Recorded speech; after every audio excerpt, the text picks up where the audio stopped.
Hello. Alyssa Westring is the Vincent de Paul Associate Professor of Management and Entrepreneurship at DePaul University's Dry House College of Business. She's co-author of Parents Who Lead with Stu Friedman. Hello, Alyssa. Hi, thanks for having me. Those are the headlines of who you are, but I wonder if you could just tell me more about yourself and your work with families. Yeah, so my background is that I'm an organizational psychologist. So I studied psychology of people in the workplace. And for the entirety of my career, I've been really interested in how people manage the different parts of their life. So their work, their family, but also their health, their community engagement. And so I've been looking at that from an academic perspective for 20 plus years and seeing how I can bring that to people's everyday lives. So not just doing the research, but actually thinking about how do we use that research to help make people's lives better. And now I'm a professor of management at DePaul University, as you said. So I still do research and teaching in this area, but I also have had the opportunity to work directly with people and spent the last few years focusing on working parents specifically, and developed this book that you mentioned called Parents Who Lead, where we create a book that's essentially a workbook with activities to help parents use their leadership skills more effectively, but also includes the stories of dozens of other parents that we've worked with through the years and what they learned and their experiences. So you can kind of see you're not alone and learn from others as well. Oh, and yes. I'm also a mom. I've got 2 kids. They've been remote school since March. So we're going on almost a year of all of us being home together. Fantastic. So your book, Parents Who Lead, I guess in one sense, all parents are leaders of their children. What exactly do you mean by leadership? So leadership, a very classic definition of leadership is just influencing others towards a desired future, right? A better future. So if you think about the CEO of an organization or the leader of a nonprofit or the president of the country, what they do is they motivate and inspire people to move towards some better vision of the future. And we can take that as parents and think about, well, what's our role as parents? It's to lead our children to happy, healthy, productive futures. So we can take all of this great research and knowledge that we have about what leadership looks like and what effective leaders do and bring that into our role as parents, because it's sort of obvious to say parents are leaders, but on the other hand, we don't necessarily think about, okay, well, if I'm a leader, then what does that mean I should actually do? And how does that translate to my actions? That's great. And one key focus of the book is on values. Why are values so important in family leadership? So values are sort of the guidepost around which all of the other actions that we encourage people to take as leaders in any part of their life are based. So when you think about why you might want to change things, why you might want them to be better, what that desired future looks like, values can really be the driver of that.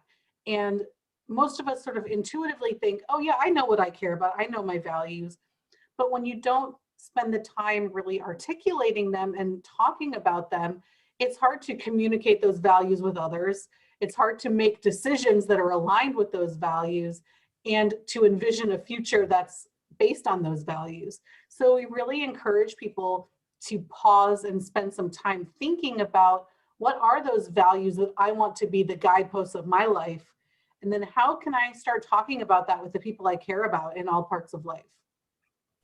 Yeah, and I guess actually, you've got several different people, all with slightly different values, and you've got to work those values together. Exactly. And if you don't talk about it, it's hard to figure out where are your values aligned, but also where are they different? Because understanding those differences can really help inform why you might be having arguments or disagreements or difficulty coming to a conclusion. Without knowing what those values are, it just seems like you're always fighting or you're not understanding one another. And that goes for work and for family and for other relationships as well. So We encourage people to bring it up to the surface level so that you can actually talk about the values themselves rather than just the effects of those values.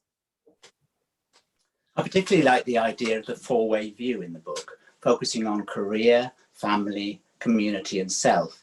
Can you give a taste of how we can use this view to improve our lives? Yeah, so what we do is we invite people to look at their life as four sort of distinct but interrelated dimensions. Of course, the career work domain, but that includes your education, your career goals, family, whether that's as a parent with children, or whether that's your extended family. I know many of us are thinking about how we engage with our own parents during this pandemic. Community, which is your neighbors, your political, religious organizations, all of the people sort of that exist in your community, and then yourself, your mind, body, and spirit. And when you think about these four dimensions of your life, you can start to look at how are they conflicting with each other right now, and where are opportunities to have greater harmony between the different parts of your life. So rather than saying, well, if I want my work to be better, it means I have to take away something from my family, or I have to take away sleep or exercise.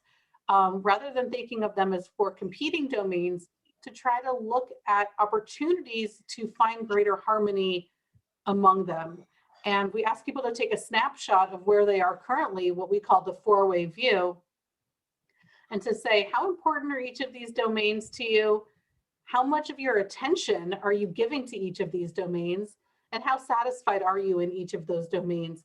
And then use that to envision potential opportunities for greater harmony. Yeah, and I think one of the great things about the way you do it in the book is that, you know, there's an actual synergy going on. So it's not just a case of trying to sort of fit one thing in with another, but you're actually creating something bigger than the whole. And in fact, I think there's a point in the book where you're actually more or less insisting that if the actions you're taking aren't improving your situation in all four areas, then they're not actually the things that you're looking for. Right. We really push people to articulate either a direct benefit of an activity. So let's say, you know, you're exercising. Okay, well, that's going to have a direct benefit in your physical and mental health, but it also has ripple effects in the other domains. And to look at what are those positive ripple effects and how can any action make all parts of your life better, and to really push yourself not to settle only for trade-offs. We know that there are trade-offs, but if you're only thinking about change in terms of trade-offs, it's really going to limit opportunities to make things better. Thank you. And I believe you're currently doing some research on the impact of COVID-19 pandemic on work and home life. Can you tell me a little about the research and maybe what you've learned? Absolutely. So we're still in very initial phases where we're gathering the data. I have two projects related to COVID and remote work and parenting.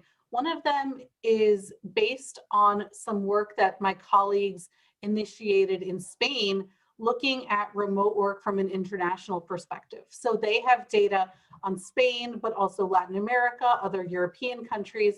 So I'm trying to collect some data on the US experience of remote work during the pandemic so that we can do some comparisons across cultures to try and understand how remote work is being implemented differently across those cultures. And then the other project is really looking specifically at dual career couples with kids and how workplace factors and home environment factors interact to help parents thrive, or what are those sort of challenges that make it almost impossible for parents to feel like they're able to find fulfillment both in their career and in their family life. Right. Well, I'm working at home while trying to home educate my 8-year-old daughter, and it's quite a challenge. When many families are juggling work, business, and homeschooling right now, creating new tensions and new pressures, can you give some ideas on how to manage this in a positive way?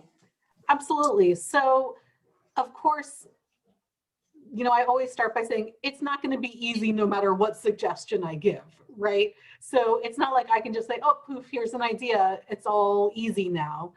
But there are ways to make things better. And throughout the development of the book, we worked with people to design what we call experiments, new ways of integrating or finding harmony across the 4 different parts of life. And what we found since then is that those same types of experiments work really well as ideas or themes for the types of change people might want to make even in the pandemic. So things like coordinating logistics, thinking about how are you as a family or in your workplace managing all of the logistics of life, because it's certainly more complicated than ever. So could you look for a new way to do that that reduces the amount of time and energy you're spending on managing calendars and Zoom meetings and your kids' Zoom meetings, that creates more time for the things that you actually care about, quality time, focus time at work. Another example might be experimenting with identifying a value that you and your family share and designing an experiment to live that value more purposefully. So if it's helping others, what could you as a family do to incorporate that value into your life right now? Or if it's having fun, what could you do to experiment with new ways to have fun together as a family? So there's lots of different ways that you can do this, but it's really about examining your own life and just coming up with brainstorming ideas of things that will make things better or could make things better across all 4 of those domains, and then trying it out and seeing, does it work, does it not? And it might be a huge disaster. That's okay too, right? If you try it and it's terrible, stop doing it. So we really encourage people to have this sort of experimental mindset about, okay, maybe the way I'm doing things right now isn't the only way things could get done. How could we try out a different way? Yeah, I think that term experiment, it really takes the pressure off, because it really means that then you're all just playing with ideas and trying things out and testing them. And you've even got, you've got processes in the book where you can assess the success of those experiments quite analytically as well. Which, exactly, yeah. We always say, how will you know if it's working, right? If you do an experiment, what metrics or tools will you use to tell you, okay, this experiment's going in a good direction, or this experiment's really a flop, so that you can sort of separate it from yourself, right? Because a lot of people will say, oh, I tried this and it didn't work. That means I'm lazy or I'm a bad parent, right? Well, no, it's just the experiment that didn't work. It's not you as an individual. And that can be really helpful for people who feel stuck. That's lovely, thank you. And I do really recommend people read the book. I've read it and I've really found it quite interesting, quite useful to try some of the experiments. Okay, and thank you very much, Alyssa. Thank you very much for your time today. Thank you. Thanks, bye.